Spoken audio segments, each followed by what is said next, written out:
I thought it was just water, just muddy water, deep enough that the tallest person wouldn't be able to touch the bottom and surface at the same time. Our house is about 40 steps away, enough to keep the smell away, but not enough to avoid the yearly flood from drowning our garden. We've lived here for 4 years, and we've always liked that river despite the smell and lack of life. I heard once that flowing water keeps witches away. Maybe that's part of it. And of course, it's nice to have free water for the garden. The summer we moved in, I tried to swim in the river, but while the air was burning the water, it was cold as if it just come off of a glacier. I always thought that was strange. I've been to the spring, though, the waterfall that comes right out of the nearby mountain. Last year, our neighbor Taylor, a gentle, older bachelorette, said that she had seen beavers or rats swimming in the river. At the time, it seemed like a good explanation for the ripped-off leaves and dug-out vegetables in the gardens. Since then, Chrissy doesn't go near the river. Mostly, we used to ignore it. We proudly showed our river to visitors, and glances and smiles were the highlights of our interaction with it. Now, things have changed. Now I stare at it all day. Christy saw the children first. It was about 3 p.m., but the thick clouds and heavy rain made the day look like night. She ran into my home office. "There's someone in our garden!" I turned my head, and despite the dark, I saw them straight away. Their bodies were dark but shiny. They looked smooth or even slippery, as if they bathed in motor oil. Their tiny hands were digging in our vegetable patch. "Should I call the police?" Christy asked. "It's just kids," I said. I felt uneasy when I went downstairs. It was just surreal to see 3 naked kids in our garden in the middle of a storm. I slid the back door open. The smell made me retch. Without a thought, I bent forward and cleared my throat. A fusion of old sweat and mud. I looked up just in time to see them retreat backwards. Their eyes were focused on me. Their mouths were stretched open, but I couldn't see any teeth. And just thick lips that reflected light in a dark blue.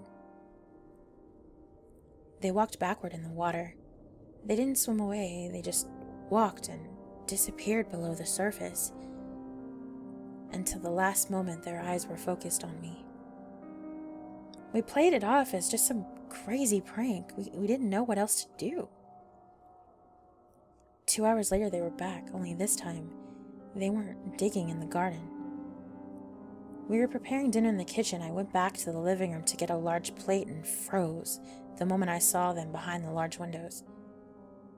One had its hat on the glass. The other 2 were crouched behind the first. They stared at me.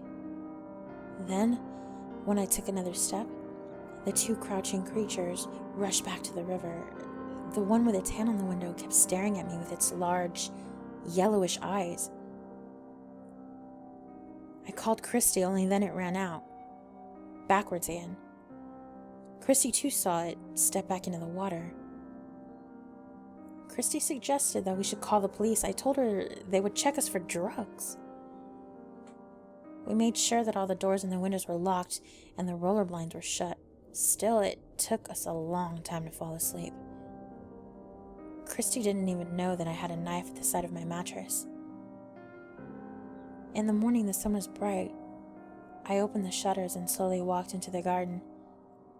Some of the vegetables and salads were gone, but most plots looked untouched. I thought about walking closer to the river, but decided against it. And then I turned to walk back inside. Our whole back wall was caked in small spots of mud. Most of it seemed to be near our bedroom window. I rushed back inside just in time to hear Christy scream. There was mud all over our downstairs bathroom. The day was hot. In the late afternoon, sky began to fill with gray blots. Around 5:30 p.m., without warning, the rain began to hammer on the roof, porch, and garden. We had just placed stones on the toilet in the downstairs bathroom and locked the door from the outside. My eyes stayed on that garden. Around 6:30 p.m., I saw movement at the far end of our neighbor's backyard. At 6:49, we heard a loud clonk from the downstairs bathroom. We ran towards the door, she with a shovel, I with a baseball bat. Christy unlocked the door.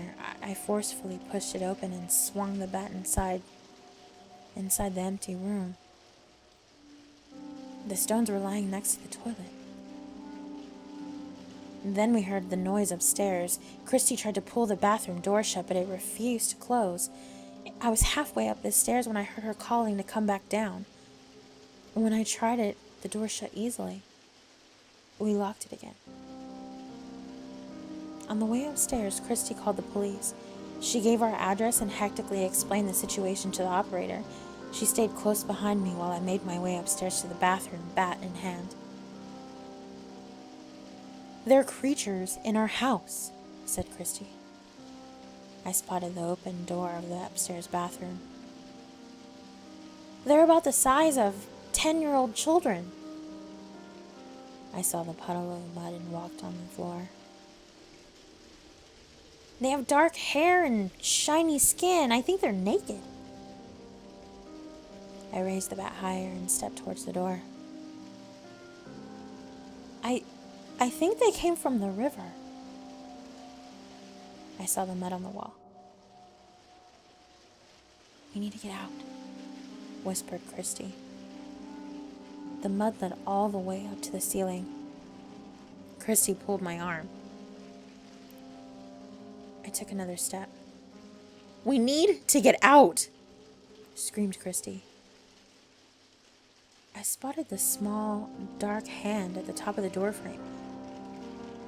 Christy pulled me back. Just the moment the creature jumped off the ceiling, it missed me by a few inches. I swung the bat towards the bulbous head. The creature jumped back in the bathroom. Christy pulled me back. "He says we need to get out. They know these things." We rushed back towards downstairs. I grabbed my laptop off the dining table. Christy grabbed the keys. On the way out, I heard scratching from the right from inside the guest bathroom. I stumbled over a piece of wood on the floor. When I looked up, I saw the hole at the top of the bathroom door.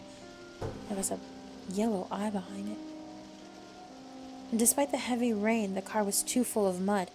I checked below the car, but there was nothing.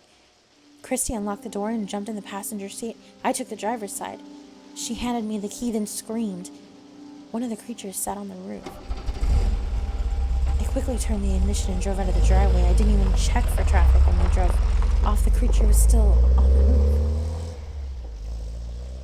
We're at a motel now. The police say we can't go back. They don't want to tell us anymore. Chrissy said she hasn't seen our neighbor Taylor in at least a week. We called the other neighbors to warn them. I think some listened, but most thought we were insane. We pulled the curtain shut, but I can still hear the rain splashing on the asphalt outside the motel. I still don't know what they are, but I just hope that they can't get that far away from that river. I know Taylor would have believed us, but she didn't pick up the phone.